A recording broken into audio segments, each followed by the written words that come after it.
starting with the name of Allah, who is the King of Kings. Now I am gonna tell you about myself. My called Sarah. My father is called Mohammed Said. I am student class 7. I belong to Innovative Beacon School. Our shop name is Chicken Roll Point. Thank you for listening me. She is my partner Javeria. हमारा मौजू है हमने आज chicken roll बनाए और इसमें कुछ vegetables हैं और कुछ मसाले हैं। 40 का है और ये 20 का है।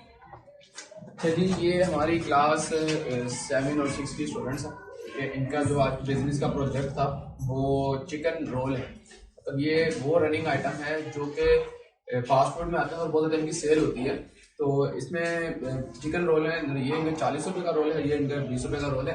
देखते हैं कि सेल कितनी होती है। ये बताइए आपके इस टोटल शॉप के ऊपर कितना खर्चा आया? 1000 रुपये का इनका एक्सपेंस आ चुका हुआ है। मतलब इसमें इनके पराठे, चिकन और मायोनीज और सब चीज़ों के ऊपर। अब देखते हैं कि जो सेल होती है तो इनको प्रॉफिट कितना होगा।